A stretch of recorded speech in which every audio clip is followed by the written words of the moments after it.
Sega.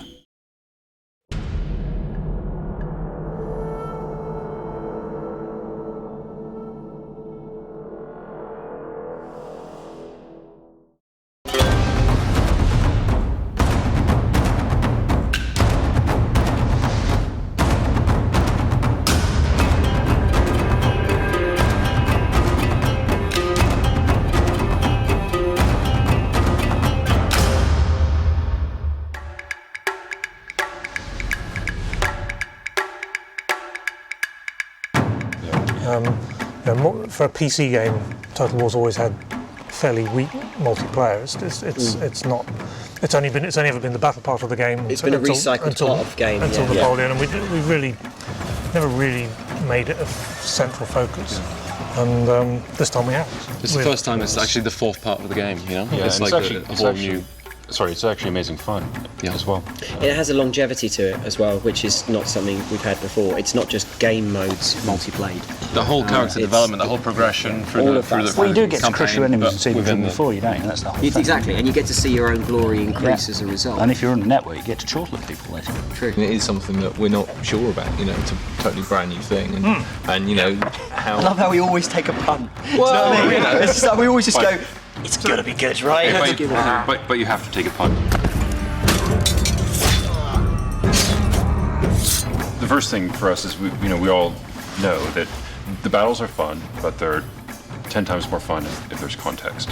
Yes. So we have to give context. You have to give the player some reason to care about the precise details of the result, not just whether he wins or loses. The outcome, yeah. So it's how many men you lose and how. So not just pride. Yeah. So you need investment in and some kind of long-term thing wrapped around those individual battles. Yeah. There's something very upsetting about seeing elite unit completely annihilated by a surprise attack.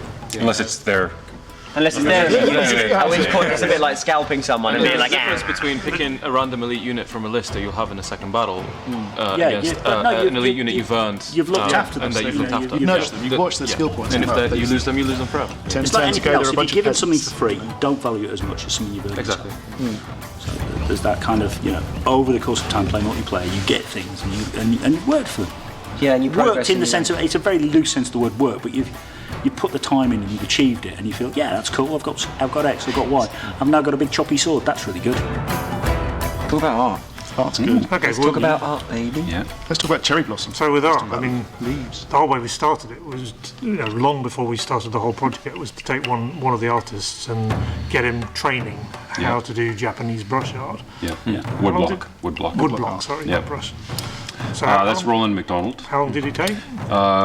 We took about 6 months. It's good stuff, though. I mean, it is. People have asked whether it's from museums, haven't they? Yeah, we've actually had we have had genuine inquiries from magazines and people asking if they're allowed to print it, and they can get the museum can give them the rights, or the family that owns the art can give them the rights. And it's like, no, really, it's ours. And throughout the entire project, we're kind of taking this, the art department is taking quite a serious stance towards art, where we've got all of the departments are really producing by far the best work that they've produced for any Total War game.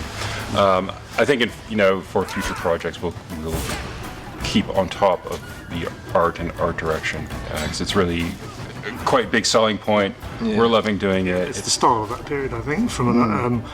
I really liked the sort of atmosphere and style of Shogun 1, and we'd not really got anything like that in any of the intervening games, and it was a chance to do art again.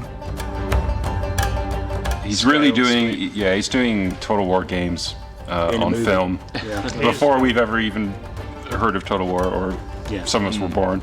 If you haven't watched Seven Samurai, you haven't been paying attention. He's got thousands of guys. He's portraying different emotions. It's all that sort of gran, isn't it, with the battle where it's entirely silent until there's one gunshot and then the sound cuts in.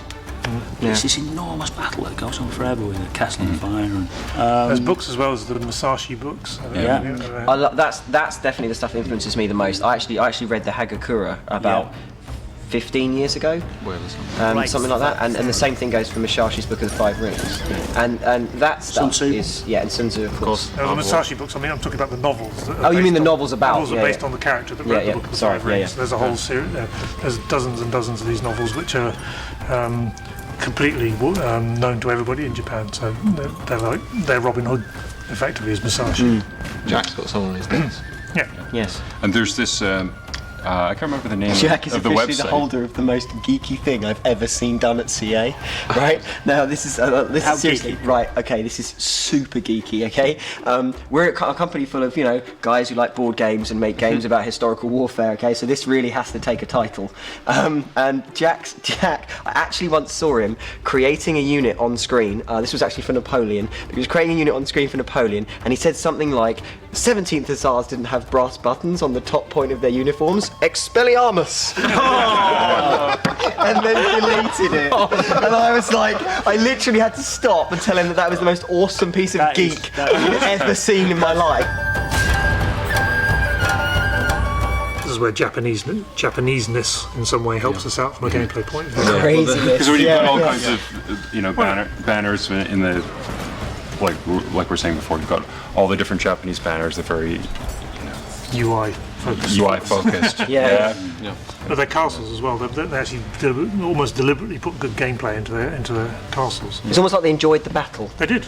It was a sense of, this will be a great fighting location. The whole idea of a Japanese castle is different to a European one. European castles are all about keep them out. The Japanese ones are all about come on in if you're harder. Have a go. Yeah.